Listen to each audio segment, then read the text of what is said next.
This week in the field, spot metering in dappled light.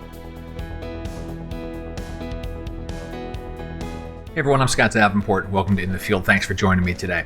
Well, today's video is all about metering modes and in dappled light. This was from a viewer question from Nikki. She asked, when you're in a place like a forest or any kind of wooded area where you have a lot of dappled light, so areas where very strong, very bright light and then some very deep shadows, would something like spot metering help out in those situations? So I figured, well, let's get out into an area that has dappled light and capture some variations on the same scene using different metering modes to see what that's going to do for us. Now, I guess a quick and brief introduction into metering modes, if you're not familiar with them, the fundamentals is your camera has something either called matrix or multi or evaluative metering. It's usually the default, and that just means everything that is in frame is considered as what's bright, what's dark, and then the camera decides this is what I think the exposure should be.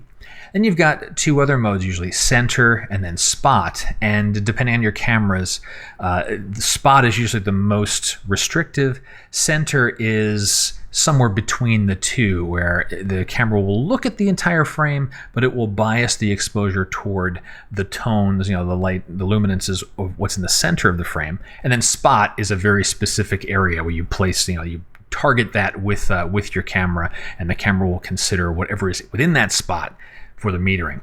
This will make a little more sense. We get out in the field and I'll show you some of the differences. I'm headed into this oak grove, and sure enough, there's plenty of dappled light to be had. I'll go find myself a composition, get set up, and do some experiments with the camera and see which types of meterings and exposures work the best. So there's harsh light here. There's no doubt about it.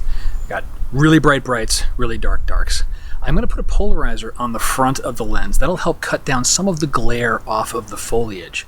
After that, we'll do some experiments with metering modes. We'll try matrix metering, we'll try spot metering, and see what those differences are and if one or the other is going to help us get a better exposure.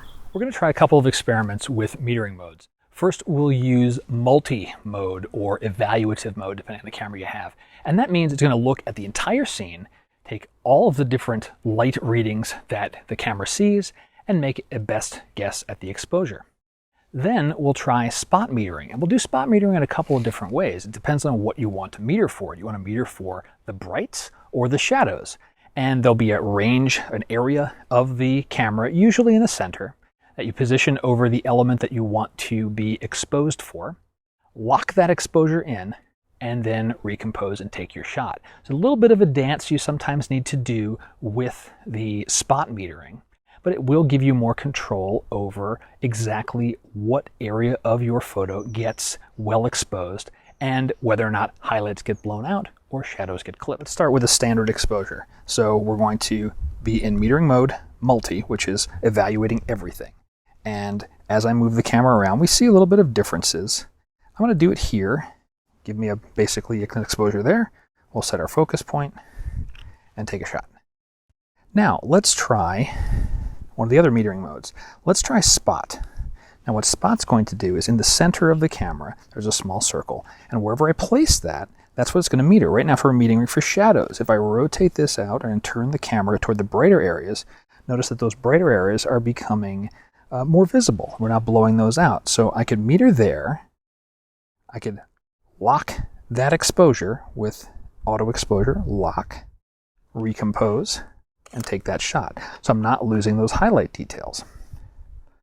Now, what about we do that same metering again, but this time we meter for the dark area. Lock that exposure and take one more shot. I want to unpack that auto exposure lock setting a little bit more and why we need to start using that when we're doing a spot metering.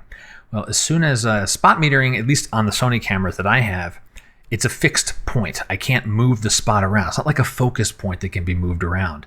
So if what I want to meter my scene on, the subject that I'm interested in, isn't in the center, I need to do, kind of like what we do at old school, like half press things. Like, you pick a position or you pick the thing you want to meter, you hit it, and then you recompose your scene. Well, with spot metering, as soon as I start to move the spot is now in a different place and the scene remeters. So that's where the exposure lock comes in. You meter with the spot on a particular subject. In my case, it was this tree. Then press the button to lock that exposure, telling the camera stop metering. Then you get your composition set and fire it off. So that's what that auto exposure lock setting is doing. And I recommend, if you have custom buttons on your camera and you want to explore spot metering, set up one of the custom buttons to be a toggle for the auto exposure lock.